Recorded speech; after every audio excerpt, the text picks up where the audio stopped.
Whoop. Okay. Good evening and welcome to tonight's Monroe City Council meeting. This is a regular business meeting for Tuesday, March 14th, 2023. The time right now is 7:10 p.m. For those people that are listening, perhaps in the future. The reason why we are starting 10 minutes late is because we had technical difficulties here. Normally we start our meetings right at 7, very, very shortly after 7. I do thank everybody for your patience who would be waiting in the attendees list and also the panelist list. Good evening. Right, we're going to go ahead and start off our meeting with roll call, and I'm going to turn to Clerk Simonson to do that. Members present and establishing a quorum: Wiltshire, Hanford, David, Gamble, Fisher, and Scarborough. All right, thank you. And we heard from Councilmember Kinney at an earlier meeting that she would not be here this evening. She's out of the area. So unless there's an objection, we will consider her absence as excused. All right, seeing no objection, we'll go ahead and move on to the Pledge of Allegiance. And I'm going to ask Councilmember Hanford to please lead us in the pledge.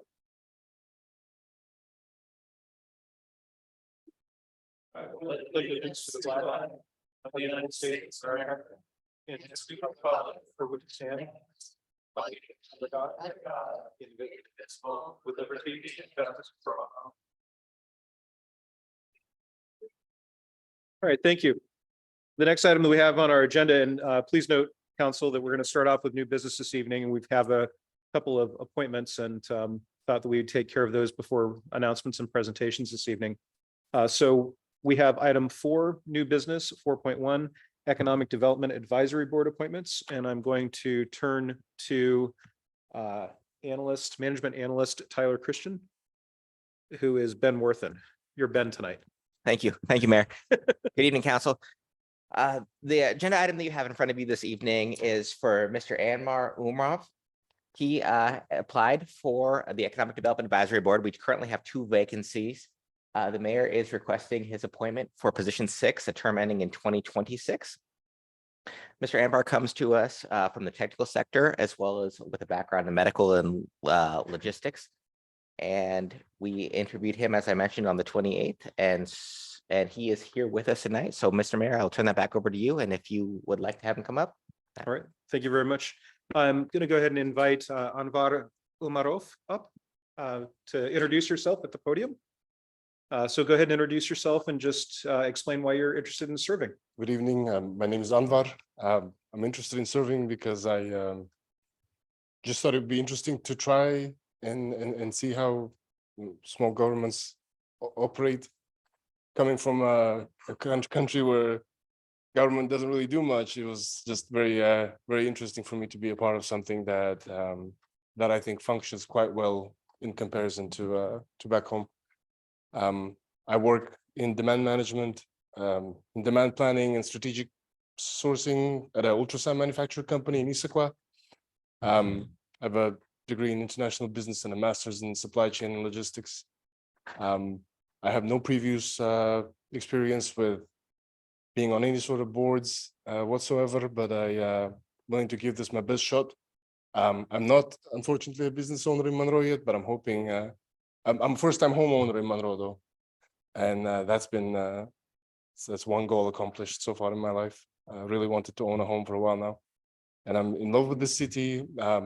My daughter and my wife, we all enjoy the parks and the nature. We think Monroe has been blessed with really good nature, as well as positioning. Like, it's close to all the mountains. It's close to all the places we like to visit for hikes. That's about it. I hope I covered enough about myself. I'm willing to answer questions if any. All right, thank you very much. I turn to council. Council members, do you have any question or a motion? Councilmember Fulcher, go ahead.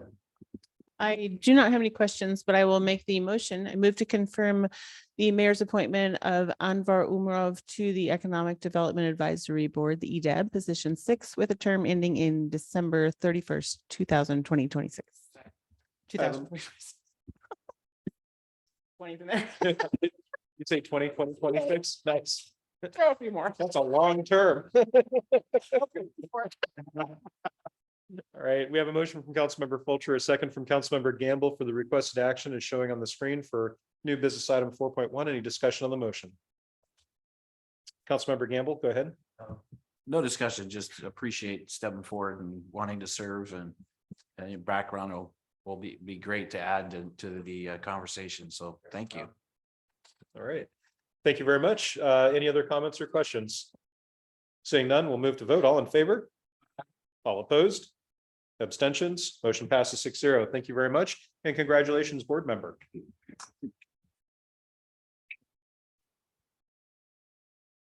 Okay, we're going to go ahead and move on to the next item on the agenda, which is 4.2 under new business. This is confirming the appointment of Community Human Services Advisory Board position number 2. And I turn to Human Services Coordinator Adams. And if you could hit your, you have hit your light. Okay, Oh, nope, you're already good to go. You're Ben Okay. tonight also. Okay, you're sharing your microphone. Go for it. all right. Thank you, Mr. Mayor. Yeah. Hello, city council members. I'm here to present Mr. Bloss as the mayor's appointment for the Community Human Services Advisory Board, position 2, with a term ending on December 31st, 2025. Mr. Bloss applied and was interviewed by the mayor and city staff on March 8th. And we are requesting a confirmation of the mayor's appointment, and that concludes my briefing. Thank you very much. Mr. Bloss, I'm going to invite you also to come forward and just state your name and explain your interest in the board. And thank you very much for your application. My name is Jim Bloss. I live in Monroe, just on the outskirts, right near the boat ramp. And I have been a member of the board previously. I took a little sabbatical for about a year or so. And I missed everybody, so I wanted to come back. I know the council has a vision for Monroe, and I hope my participation will help you work toward that and reach it. All right. Thank you very much, That's what I have to Mr. say. Bloss. Does anybody have any questions for Mr. Bloss?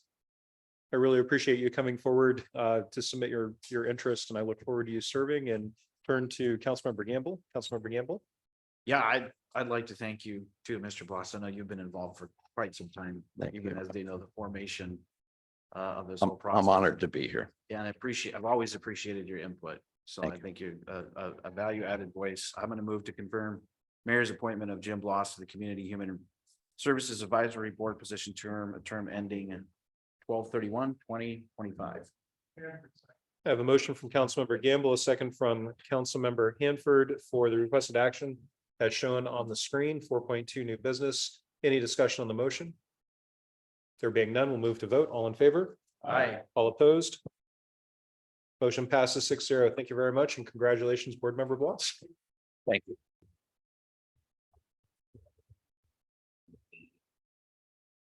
you. Okay, I'm gonna go ahead and move on to the next item on the agenda. That would be announcements and presentations. Municipal Court 2022 Annual Report with Judge Ness. Good evening, Judge Ness. Good evening, Mr. Mayor, honorable council members. So this past year, we worked really hard to emerge from the pandemic. And we learned some lessons, and I'm going to share 2 of those with you tonight. And then I have some more information as well. Thanks, Sherry, for getting the PowerPoint going. So first, pre-COVID, we did not use technology the same way that we can now. We created virtual court calendars for court participants to appear virtually rather than in person, which created greater access to our courts, particularly for low-income individuals and single mothers, we found as well. Rather than missing a day's worth of work or having to find expensive childcare, an individual could meet their court-ordered obligations by appearing virtually. The other lesson that we learned is that we needed to make our website more accessible, and to provide, one way is to provide with online payments. Pre-COVID, we did not have a way to do that. And so we created an online portal for people to make payments online. And it allows people, at that time, it allowed people to not have to come into the courthouse, which was a concern of ours, but Now it's just much easier. It's again an access issue, easier for people to pay online. And then as we revamped our website, we also took a look at our mission and vision for the court. And we wanted to align that with our court values as well as Imagine Monroe. And so our mission statement, I'm just going to read that to you, is to resolve matters fairly and timely in accordance with the law by providing an impartial, independent, and dignified forum in order to promote respect for the rule of law, engender public confidence and trust, and to protect individual rights and liberties. And then our vision statement, which is that the court advances justice for all who come before it. We are an efficient, innovative, and accessible court system that works collaboratively with justice partners to serve the community with integrity and transparency. Next slide, please. And here we go. So I wanted to talk with you about the types of cases that we handle here at the court. And so we handle misdemeanor charges, which are those crimes that are punishable by up to 90 days in jail and a $1,000 fine. Those types of crimes, for example, disorderly conduct, driving while license suspended in the 3rd degree, shoplifting. There are gross misdemeanor charges, or the other type of criminal case that we handle here. Those are punishable by up to a $5,000 fine, up to a year in jail. And those types of charges, for example, might be driving under the influence, or assault in the 4th degree, or theft. And then we also handle infractions and parking tickets here. It is Pi Day, so I thought it was appropriate to make a pie chart. And what I've done here is the pie reflects the type of case that we received here. So it's not by misdemeanor, gross misdemeanor, it's a type of case. So you can see the orange slice are our traffic matters. So that would be driving under the influence, hit and run attended, any type of driving without a license. And then the larger slice of the pie, those are our non-traffic. So these are crimes that are person or property related. It would be assault in the 4th degree, malicious mischief, disorderly conduct, criminal trespass, those types of cases. And I wanted to see if our numbers were comparable this year to what they had been in previous years. So I did make pie charts for 2021 and 2020. And I found that they were pretty comparable, that the majority of the cases that are filed in this court are property crimes and crimes against people. And so kind of keeping that in mind, the next slide, please, is as it relates to our probation department, because we need to be able to assist and provide people with some services, especially after committing some of these person and property crimes. And so we hired our first probation counselor at the end of 2021 and worked on building a probation department in 2022. We were able to immediately have Mr. Cotton address some of our folks that were on active probation. So those are people that have a judgment and sentence that they've entered into, and they have what are called affirmative conditions. They need to do something. So attend a class, obtain an assessments for substance use disorder or mental health. So he's able to meet with those individuals right away. He started doing that at the beginning of 2022. He can call and check on individuals and make sure that they are in fact involved in a treatment program, and then report any non-compliance to the court immediately so that action can be taken. He also was the reason that we were able to start our community court program, which I'm going to talk about in just a moment.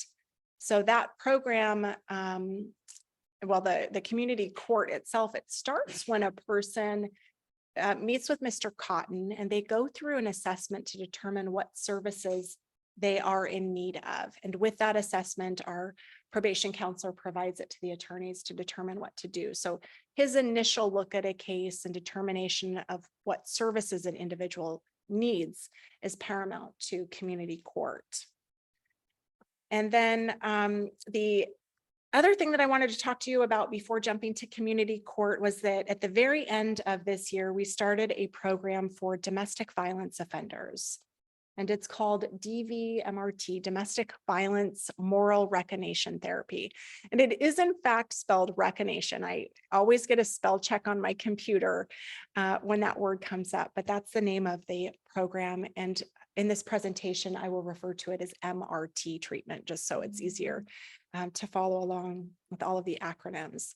So the MRT treatment is not just for domestic violence offenders in this court. It's a service that we can provide to members of our community that may be on the Department of Corrections supervision, or who are going through some type of dependency case through either termination of parental rights or a restriction on parental rights. We charge a fee directly to the court for this class. It's Mr. Cotton, who's become certified in teaching the course that's 24 weeks long. There's a workbook that comes along with it. It's called Bringing Peace to Relationships. I've looked through it myself and have found it to be very helpful, very, very interesting.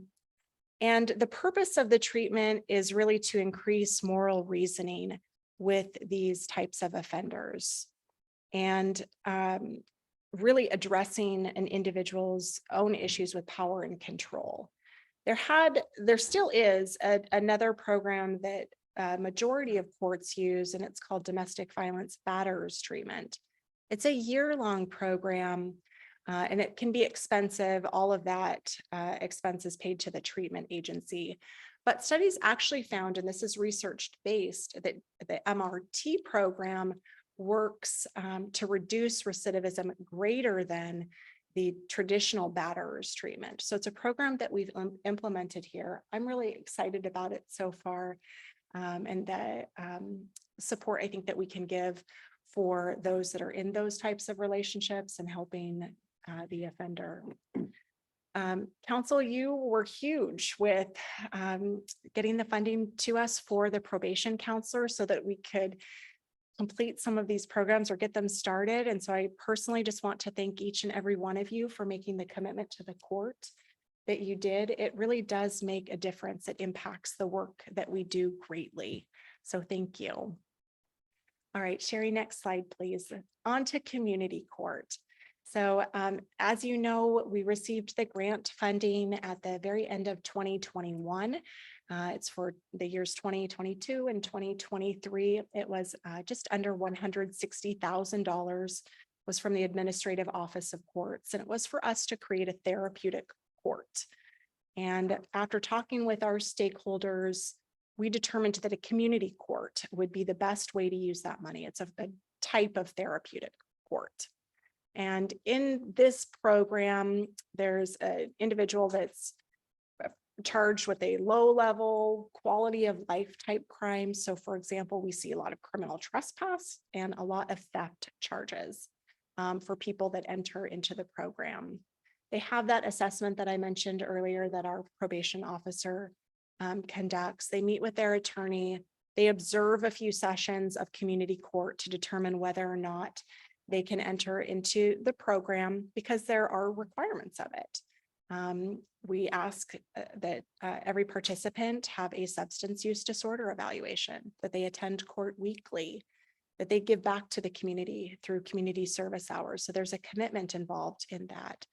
And the hope is that if we can connect them with service providers, that will be able to get them out of this cycle of repeat behavior. So one of the first things that we did was, after meeting with our court stakeholders, I wrote a policies and procedures manual for community court. And then we reached out to the service providers in the area. And so we've partnered with CMAR and Evergreen Recovery Centers, Bright Heart Health, DSHS. Donnell Carroll from St. Vincent de Paul has been really helpful. There are a number of providers that we're working with here in the community.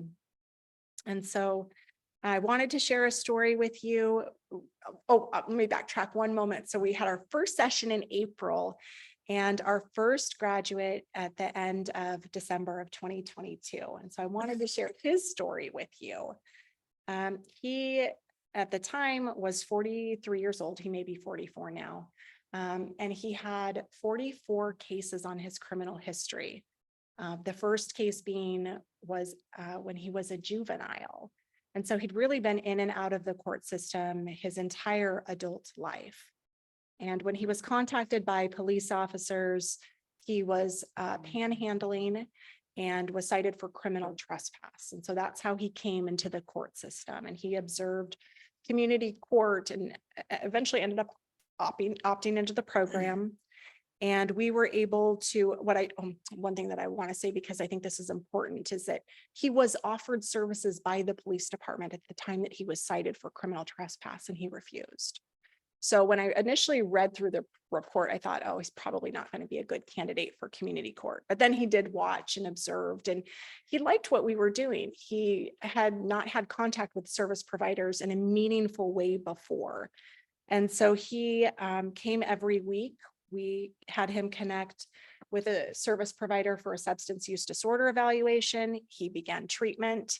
We helped him to obtain an ID card, a cell phone, a refillable Orca card, grocery vouchers, and then just some other odds and ends that he needed.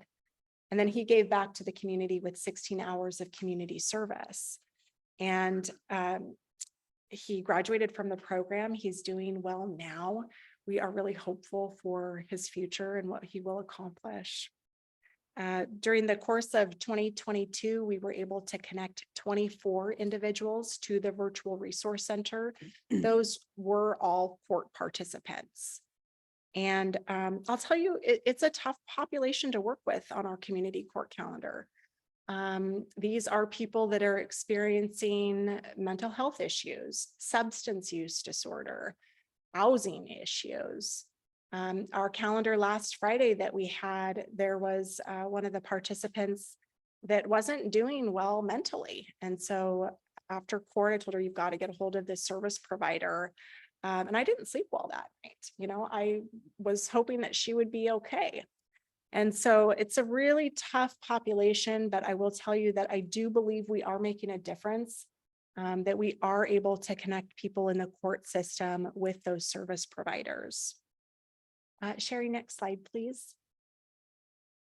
And then finally, I did want to update you about some of the work that I've been doing. I think that many judges overlook the importance of their role as a community leader, and they can become somewhat isolated in their courts. And so the work that I do in the community, I look at as an extension of the work that I do on the bench.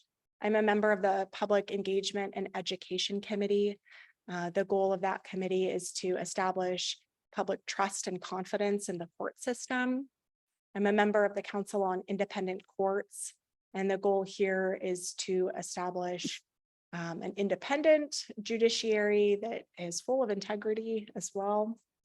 I joined the Bothell Youth Court Advisory Committee, and I think it's important, especially as a female judge, to be a role model to young women who may be interested in entering the legal field.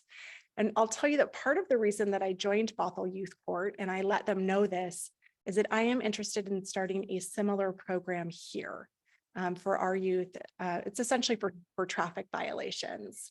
And I'll have some more information, I hope, for you about that.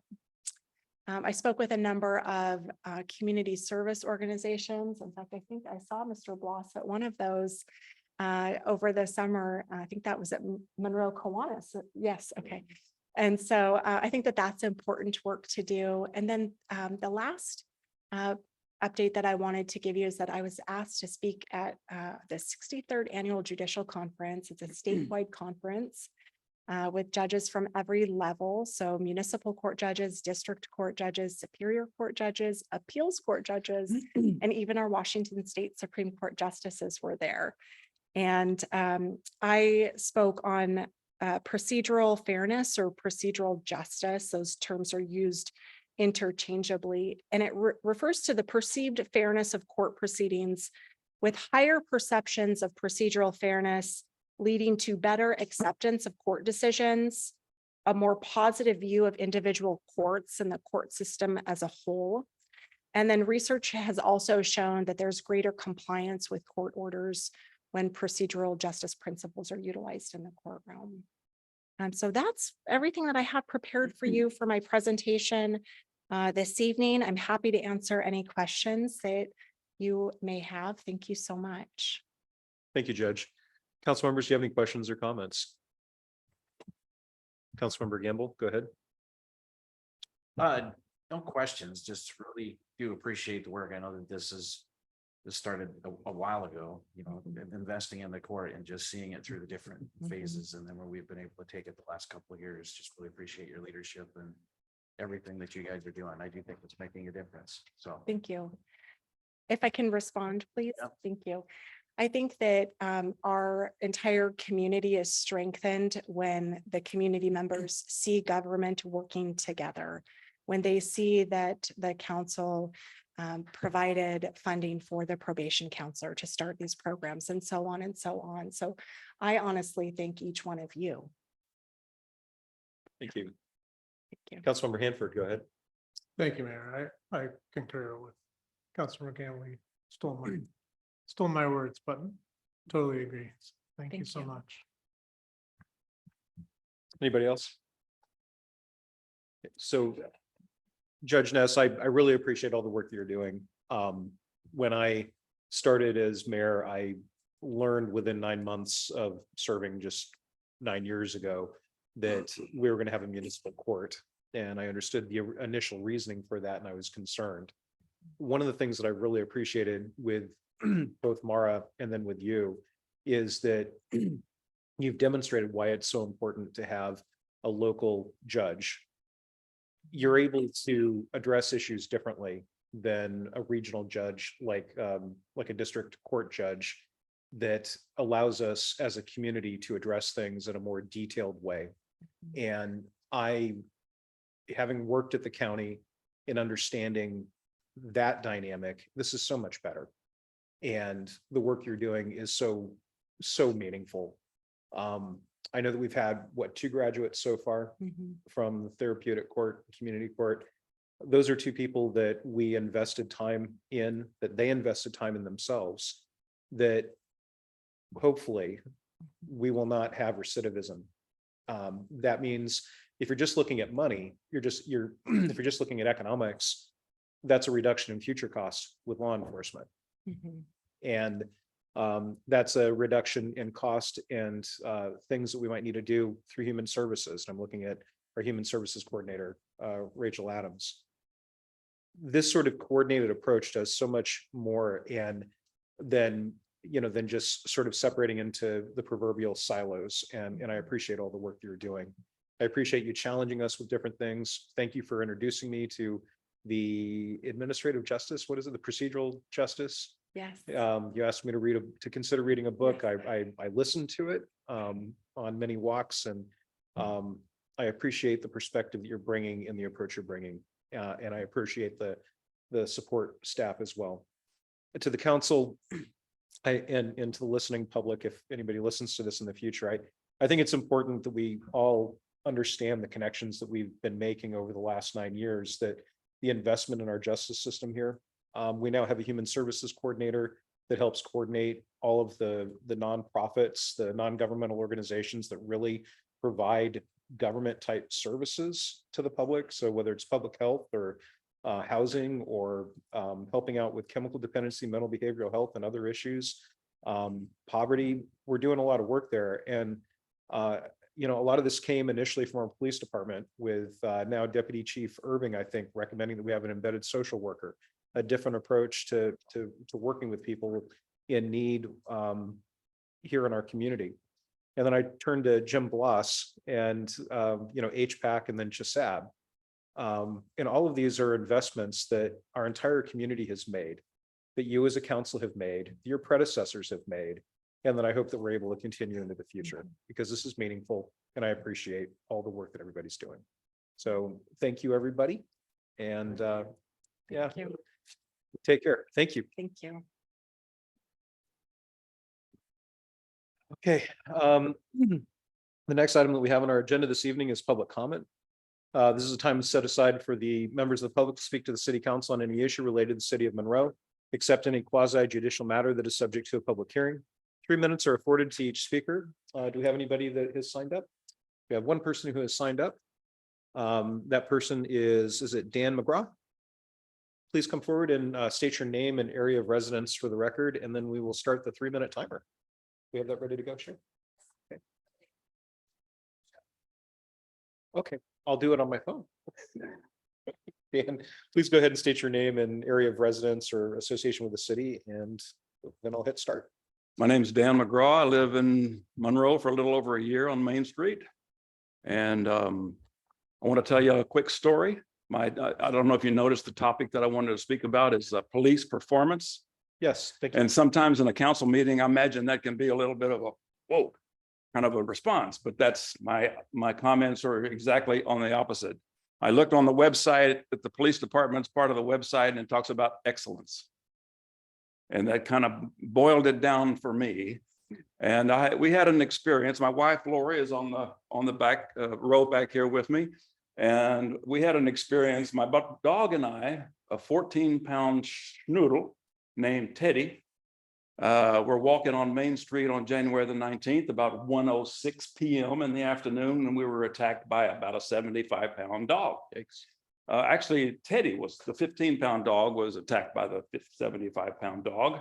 And I literally, after about 10 or 15 seconds of that, thought I was going to lose my dog, that we were going to luse our dog on Main Street. Teddy happens to be my wife's, wedding present, or one of my wedding presents to my wife of 4.5 years ago, and Teddy's 4.5, a little over 4. So I thought he was gone. And suddenly, 2 angels appeared in the form of Chief Jolly and Deputy Chief Irving, waving their arms and yelling. And the dog at that point decided that my kicks weren't enough, but 2 angels were enough. And so he backed off and went on his way. And they saved Teddy's life. I literally believe that, because this dog, I mean, he had 17 stitches, $2,500 worth of veterinary bills. I got bit on the arm when I picked him up by the dog.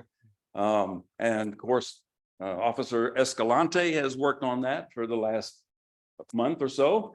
And I know a lot of people in the police department, and that's really my message to the city and to the police department, because when I see this thing about excellence and I see a police chief say, well, we're at excellence, but when I meet 8 members of the force in different capacities, and they all demonstrate excellence, that affects my experience as a citizen. And I wanted to commend the police department to you. Just like the old saying is, if you don't like what I do, tell me. And if you like what I do, tell everybody else. Tell my customer, tell my citizens. So that's what I wanted to do, because everybody on the police force that we encountered in going through this, and it wasn't just the rescue, but the follow-up with the vets and follow-up with the information and all of that with the police department and getting the records, because I thought I might have to sue these people to get the reimbursed for the medical cost. And that's all taken care of now as well. So, but they went with us along the way, and we really appreciate that, because I think when you talk about empathy and you talk about caring and you talk about feeling for others, but then you see the people that work in an organization, that becomes the prime, pristine example of how to manage and build an organization. And I feel like that's what the leadership of the police department have done. And so I hope I never have to encounter them again, except maybe at a fundraiser or something. But I just wanted you to know that, and hopefully that word will get back to them. In fact, It will. Yes. It will, because I have an appointment with the police chief in the morning at 11 o'clock. I'm gonna tell him the same thing. Thank you. So thank you for your time, and have a good meeting. Thank you. Thank you very much for sharing. And I'm sorry to hear about the incident. I'm thankful the 2 angels were there to help. Thank you. All right. Is there anybody else here that would like to speak to the council this evening? If so, please raise your hand. If you are online and would like to speak to the council, please hit *9 or raise your hand. Dan, I'll let you know that Chief Jolly is actually online, so he would have heard all of that as well. All right. We're gonna go ahead and seeing nobody interested in speaking this evening, I'm gonna go ahead and move on to the next item on the agenda. That's the public hearing. This is for Sky Valley Food Ownership Transfer and Long-Term Ground Lease. Before we begin the meeting, council members, as you're aware, you adopted a new rules of procedure. So I have a script that I'll be reading in. I will be talking with you about maybe changing the words that I'll need to share in the future, but I do have a script that by our rules of procedure, I'm going to need to read in. This will be a little bit different. So I'm going to go ahead and begin. The next item is item number 7.1 under public hearings for Sky Valley Food Ownership Transfer and Long-Term Ground Lease. Before we proceed with the hearing, I will be reading into the spoken record rules and procedures that apply to this hearing. After that, city staff will present a staff report and council members may ask questions for clarification of staff or wait until another time. I will open the public hearing and people will and call people up to speak. The public hearing is now open.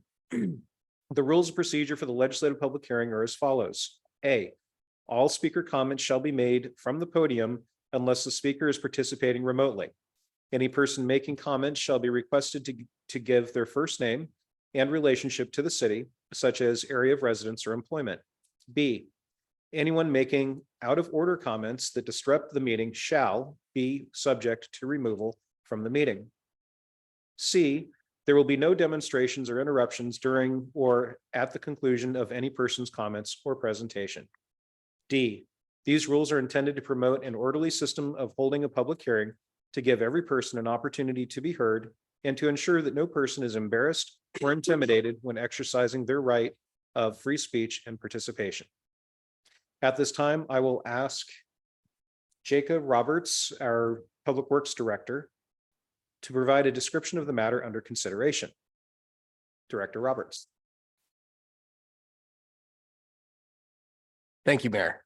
Good evening, everyone. This is going to be a bit of an extended walk into what we're doing here tonight, outside of just why we're required to have the public hearing, because this is all one combined document. I'm going to take you through the entire document that's up for consideration for vote, and then back to the public hearing. What the comment is actually about is the surplus action related to the physical facility of the food bank.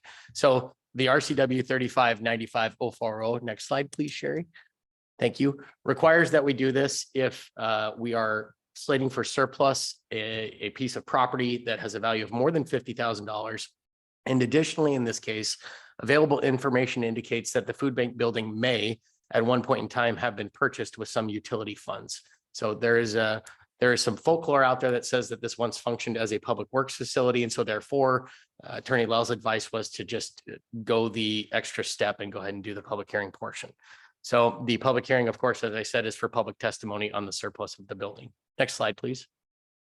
So the ground lease proposal that is incorporated into this one masterfully crafted document, thank you, Attorney Lell, for that, is consistent in policy framework with the Monroe Community Senior Center, the Snohomish Regional Fire and Rescue Facility, the old Snow Owl Library on Hill Street there, and then most recently, council will probably remember the Boys and Girls Club, the Monroe Youth Activities Building.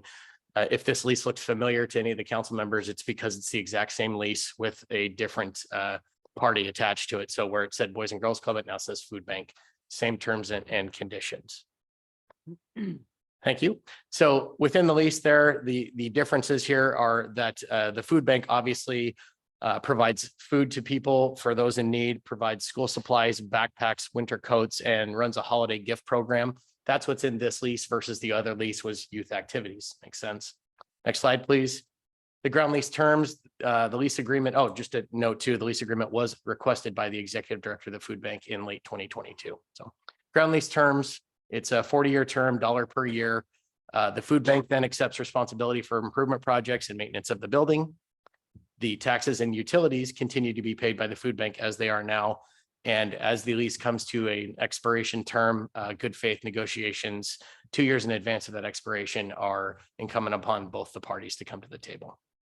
Next slide. Staff and volunteer background checks will continue to be required. There is a 90-day notice for lease cancellation.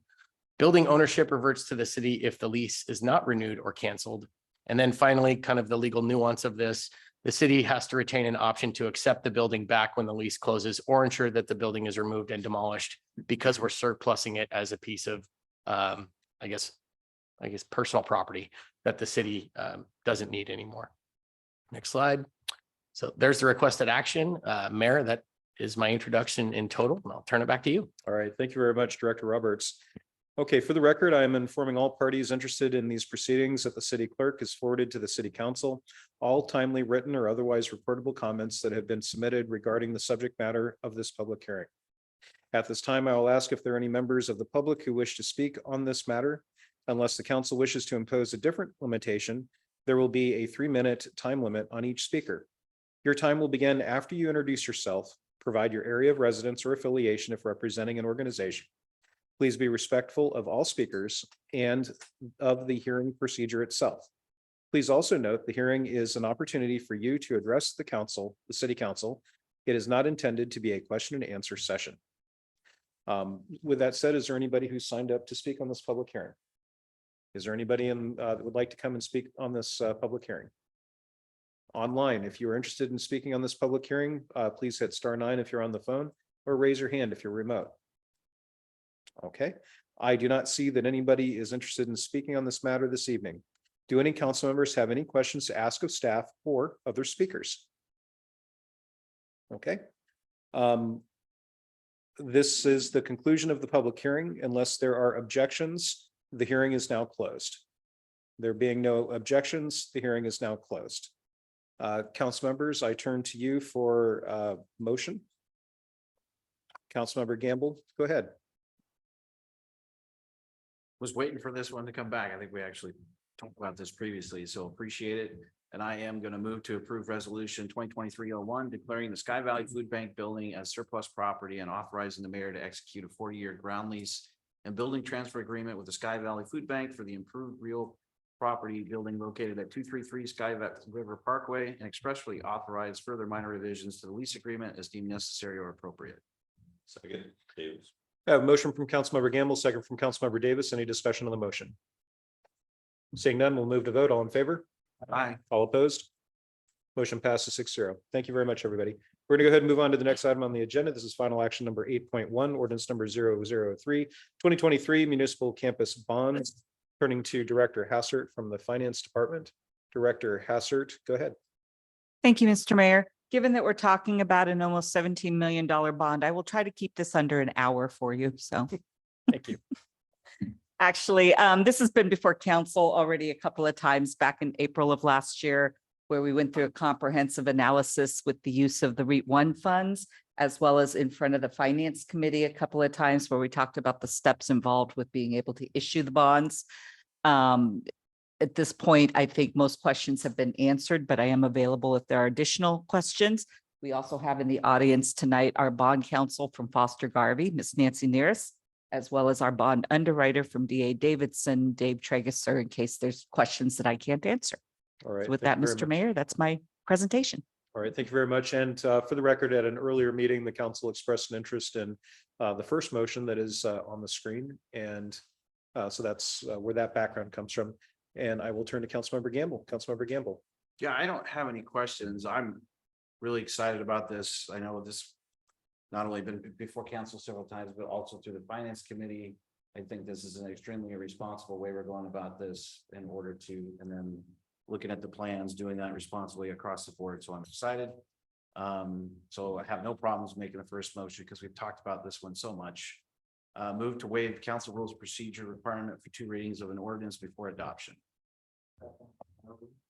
I have a motion from Councilmember Gamble, a second from Councilmember Scarborough to waive the council rules of procedure requirement for 2 readings of an ordinance before adoption. Any discussion on the motion? Seeing none, we'll move to vote. All in favor? Aye. All opposed? Motion passes 6-0. Councilmember Gamble, go ahead. 2023, an ordinance of the city of Monroe, Washington, relating to contracting indebtedness, providing for the issuance, sale, and delivery of not to exceed 17.1 million aggregate principal amount of limited tax general obligation bonds, to provide funds to finance municipal campus improvements and to pay the cost of its issuance, sale of the bonds, fixing or setting parameters with respect to certain terms and covenants of the bonds, appointing the city's designated representative to approve the final terms of the sale of the bonds and providing for other related matters. I have a motion from Councilmember Gamble, a second from Councilmember Hanford for motion 2 under the requested actions for ordinance number 003/2023 municipal campus bonds, item 8.1 under final action. Any discussion on the motion? Before we move forward with the vote, council members, I thank you very much for making this investment. When I started as a council member in 2003, this was an item of discussion. And many of you who served after I left council continued the work with the campus redevelopment plan. This is the next step in that plan. And it's a much needed step that we were talking about back in 03, and I'm sure others were talking about before 2003. I thank the staff for all the work they're doing, especially Director Hassert and Director Roberts in your respective staffs. I know there's a lot going on with finance, a lot going on with coordinating the actual construction work that's going to occur here. I thank our Administrator Knight also for all the work that she's doing with coordinating that. This is, again, another team effort and one that I really value. And I know that our employees and our community will value as well. So thank you very much. We're going to go ahead and move to vote. All in favor? Aye. All opposed? Motion passes 6-0. Thank you. Thank you. We're going to go ahead and move on to the next item on the agenda. That would be the consent agenda. I turn to the council. Councilmember Scarborough, go ahead. I move to approve. I have a motion to approve the council. Let's start that again. I have a motion to approve the consent agenda from Councilmember Scarborough. A second. I think that was from Councilmember Hanford. Any discussion on the motion? Seeing none, we'll move to vote. All in favor? Aye. All opposed? Motion passes 6-0. Thank you. Let me go ahead and move on to the next item on the agenda. That would be Councilmember reports. We'll go ahead and start on this end this evening with Councilmember Gamble. Councilmember Gamble, go ahead. Or it's, oh, you catch me off guard, going opposite way, you son of a gun. I like to mix it up every once in a while. All right, so next, so the Monroe Public School Foundation auction is actually online this year, so, and the auction starts next Friday. A lot of folks have contributed, including council members that are sitting up here. Items are really appreciated.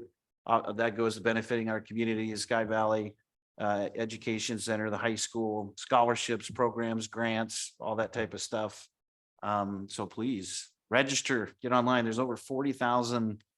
I think there's over $40,000 or $42,000 worth of value of items that are there. Lots of cool stuff, including trips and local stuff from local businesses and tickets.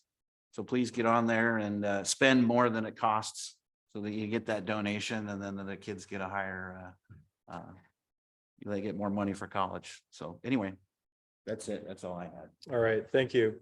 Councilmember Davis, go ahead. Nothing to report. Thank you. Thank you. Councilmember Fulcher, go ahead. There we go. I clicked it. It just was the wrong spot. Thursday night, I had the honor of hanging out with some little Cub Scouts who needed their talking to elected officials badge. And so we had a good time and had a lot of good questions and answers and talked about citizenship. It was really, I really appreciated them asking me and they appreciated me being there. So it was a great evening. And did tell them if they ever start meeting in person, that they should come on by and lead the pledge for us, but got no promises. All right, thank you very much, Councilmember Fulcher. Councilmember Hanford. Thank you, Mayor. Yeah, I was made aware a couple weeks ago about an article in the Herald that talked about the Hand Up project, fraud investigation, the scandal there. And I know that we have given out grants to this organization. So I just want to make sure that city staff is following up with reviewing those grants. I believe you emailed us about that, but I wanted to say something publicly on the record so that it's known that we're aware of the situation and we're looking into it. And we're gonna do our due diligence as a city to make sure that our the grants that we're giving are being held accountable. Thank you. So I can go ahead and fill in the council on that. I did meet with the new board of the Hand Up Project yesterday with Deborah and or with Administrator Knight and with Human Services Coordinator Adams. We then met again to include Director Hassert and Finance Manager Pylant. And we gained an understanding that the funds that had been impacted previously were direct donations to, as I understand it, to Mr. Smiley. They were not a result of any sort of grants, including the money that the city has done an agreement with the Hand Up Project.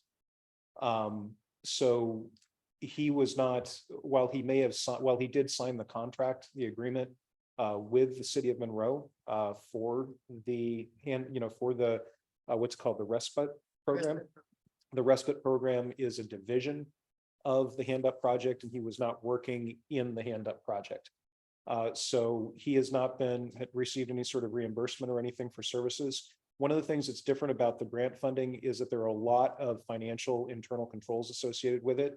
And that's perhaps one of the reasons why somebody could think that they were able to take a donation and have it not go into the appropriate fund with the Hand Up Project, as opposed to what we have right now, which it has all of these internal financial controls associated with it.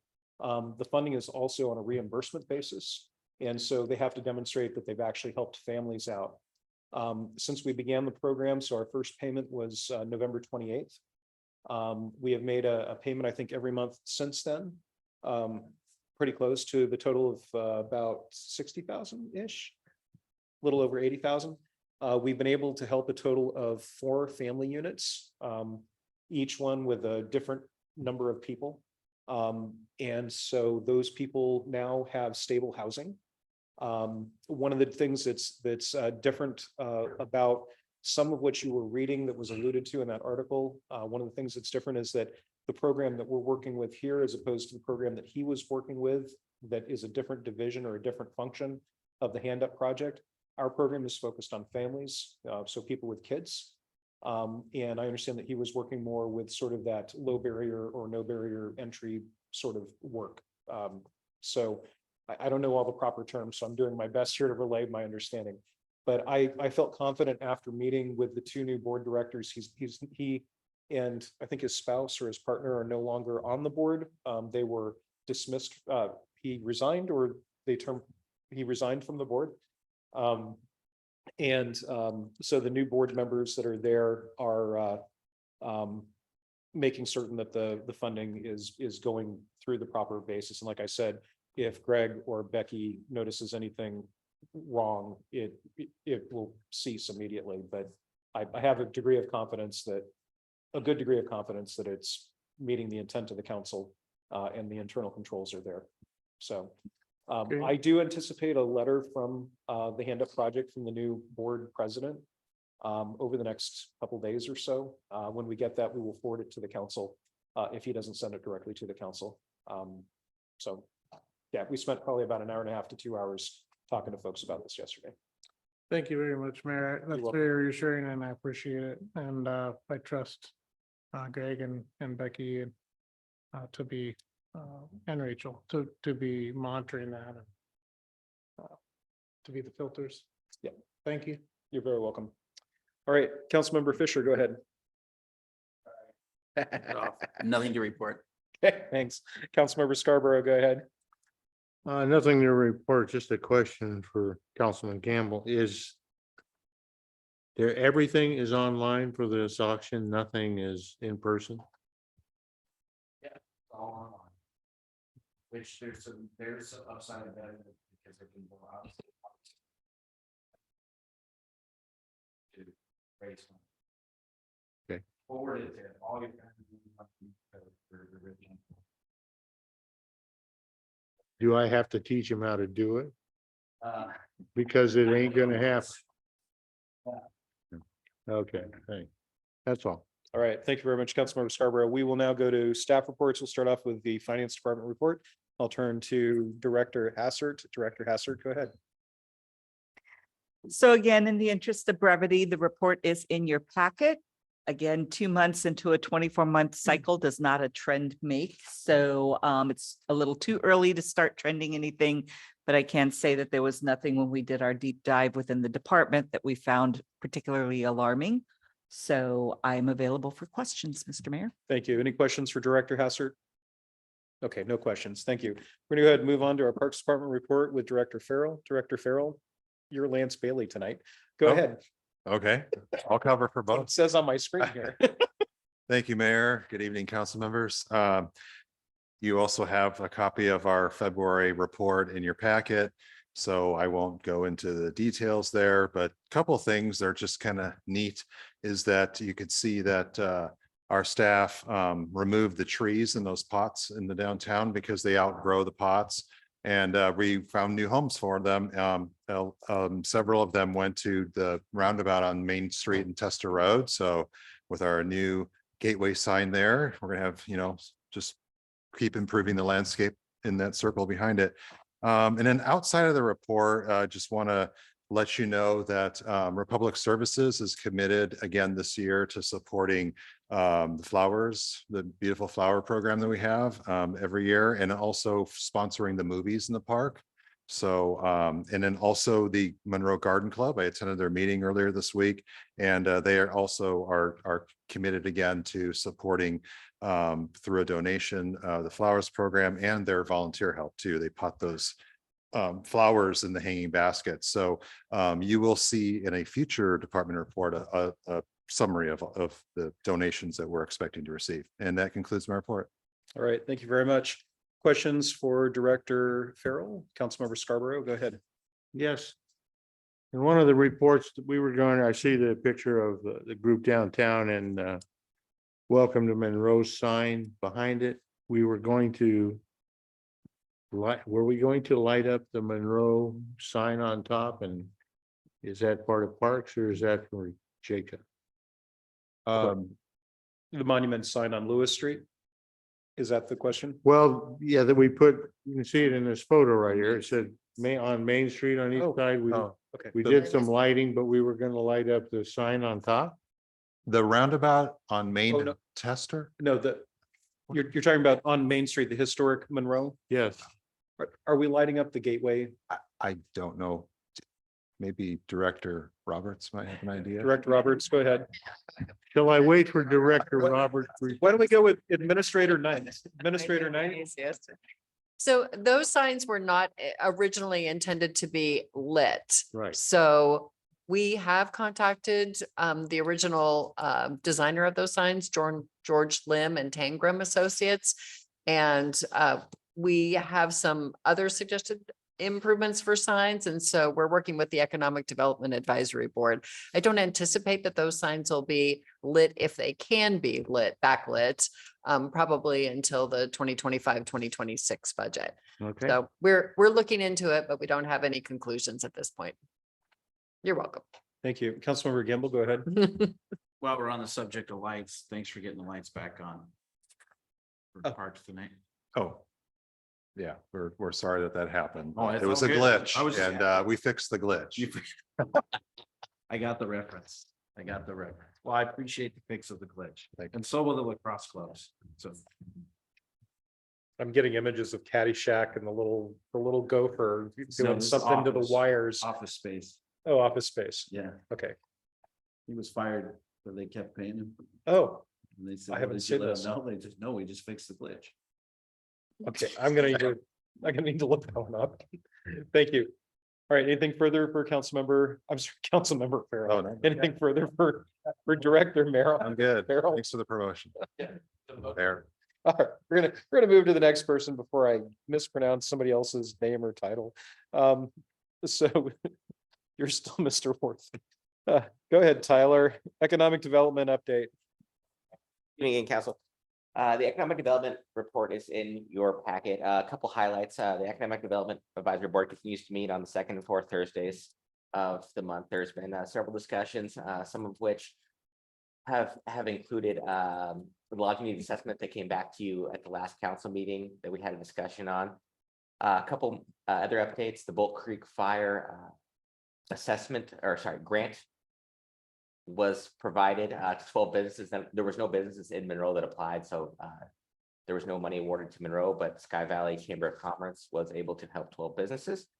And finally, there is some information in your packet from Datify, which covers the 2022 executive summary with comparison to 2021, as well as just a fourth quarter breakout and a lodging breakout for 2022 versus 2021. With that, Mayor, I will turn it back over to you. Thank you. All right, thank you very much. Any questions for the economic development update? All right, seeing none, thank you. We're going to go ahead and move on to the next item, which is the Human Resources IT Department update with Director Worthen, who is Jeff Jolly this evening. All right, go ahead. Thank you, Mayor. Good evening, Council. I appreciate my colleagues deferring most of their time where I will read my report line by line for you tonight. No. Couple things. We have some anniversaries, which I'll briefly touch on. Commander Paul Ryan's been here 18 years. Sergeant Justin Springer, who was here earlier, has been here 17 years. If you didn't know this, Justin actually used to work in public works before he was an officer. So there's a little tidbit. Some new hires. I'd be remiss if I didn't mention the man in the corner, well-dressed. Zach Humphreys started with us last month. Zach is currently taking his LSAT prep course and hopes to get into law school in the fall of 2024. So Jake and I have already paid him. So there will be a conflict if you ever try to hire him, because he's going to be a good attorney. So there we go. So Zach is great. You'll get to know him as he sort of settles into his role over there. Lastly, two last things. Last week, Deborah talked about Mojo Strategies, the communications consultant that's on board. They're going to be helping us do a number of things, both internally and externally. They're going to be helping us coordinate communications on the move. That's going to be a very big deal for both the public and our staff. So we're super excited to have them provide their level of expertise as we run around and try and look like we are calm and know what we're doing. So you'll be seeing some information coming out soon from them. And then this weekend, we will be performing some routine maintenance at City Hall for IT.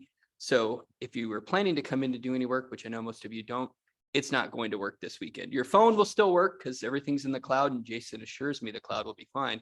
But someone else will be working that part. But Jason and the IT crew will be in here this weekend working on some routine things, and we hope, fingers crossed, everything will be back up ready to go Monday morning. And with that, I'll take any questions. All right, thank you. Questions for Director Worthen? Councilmember Gamble, go ahead. Director Worthen, hope is not a strategy.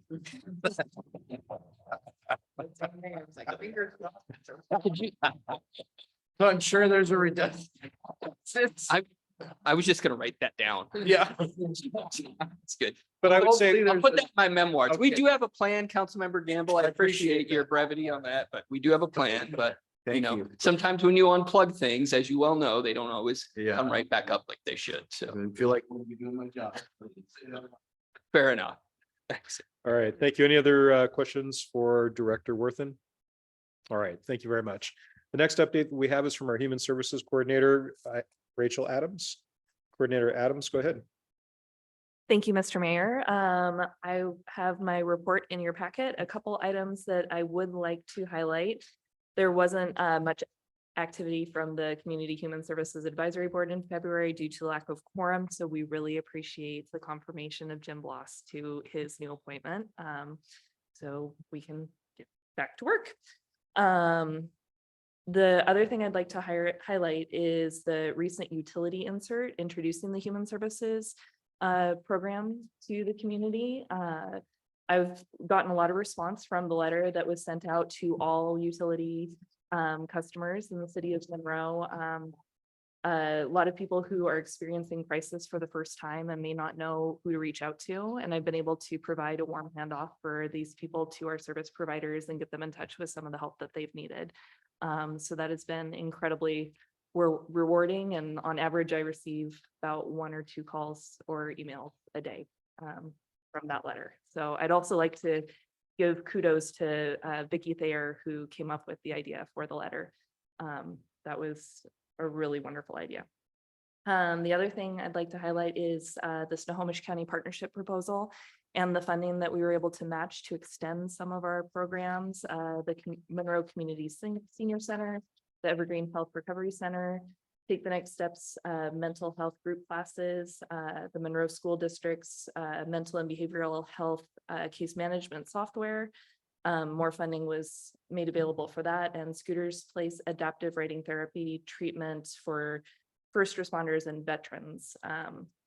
There are also a couple Monroe This Week stories in your packets. And with that, I'm available to answer any questions. All right, thank you very much, Coordinator Adams. Any questions for Coordinator Adams? All right, thank you for the continued great work. As I mentioned before, you're all working as a team and doing great work. Thank you. All right, the next item we have on the agenda then would be City Administrator report, extended agenda. Administrator Knight, go ahead. Thank you, Mayor. Just a reminder to the City Council that the March 21st meeting, next week's meeting, is both a study session and a business meeting because the meeting on the 28th has been canceled. So under the Finance and Human Resources Committee meeting, there will be approval of minutes from 2022, and then new business will include electing the chair for 2023, an update from Ben Worthen on the media communications, and then the 2023 community, no, I think it's the 2023 Human Resources Finance Committee work plan. Under unfinished business, we'll have bond scenarios from our finance director, Becky Hassert. For the regular business meeting, starting at 7 p.m., we'll have a number of consent agenda items, including the Blueberry Construction Project Award. That's good news. That project is finally moving forward into the construction phase. And then commute trip reduction interlocal agency agreement with community transit with Anita Marrero. We will have a couple of new business items, and those include review and approval of the Council Legislative Committee work plans, and then the handbook updates, personnel handbook updates from Ben Worthen. We have some reports from Community Development, Police and Public Works, and then the administration reports. We do have an executive session item under potential litigation, and that's all for the next two meetings, Mr. Mayor. Thank you. Any questions or comments on those meetings? Go ahead, Councilmember Fisher. I'll be attending remotely for the next meeting. All right, thank you. We'll look forward to seeing you remotely then. Any other questions or comments on the extended agenda? All right, seeing none, we'll go ahead and move on to the City Administrator report. Administrator Knight, go ahead. Only just a couple of items. Just a reminder to City Council, we will be sharing this with community as well, that our next record roundup day is scheduled for March 27th. So city operations will be closed for a records inventory on that day. And then looking ahead, we are going to be holding a couple of meetings in support of Finish 522. We have one meeting tentatively scheduled for, it will be April 12th, Wednesday, April 12th from 4 to 5 p.m. So we will be sending out a calendar notice to the council for that, as well as inviting members from the coalition, both business, community and business and community members. And then a meeting with our state elected officials after the legislative session has closed in May. And again, we've proposed Wednesdays in May, leading up to I think it's the Wednesday just before Memorial Day. So we're waiting to hear back from legislators which day in May works best. But again, we'll be keeping city council members informed so you can save those dates as they are finalized. Thank you. All right. Oh, one more. I'm sorry, I meant, and I wrote a note to myself. Kudos to Sherry. It is not easy doing the clerk's job, as several people in this room can attest. And I just want to say thank you for just staying calm under pressure. You did a great job. It always looks so smooth when somebody else does it, right? I know. It's true. All right, thank you. Any questions on the City Administrator report? All right, Mayor's report. You can see Monroe this week there in your packets. The other item that I was going to update you on, I've already updated you on relative to the handout project that Councilmember Hanford asked a question about. I think that's all that I've got this evening. Does anybody have any questions for me? All right. The next item we have on our agenda is an executive session. The executive session is potential litigation Yeah. pursuant to RCW 42.30.110 subsection 1, subsection little I, for an initial 7 minutes, starting at 8:20 p.m. There will be action to follow the executive session, so we will reconvene.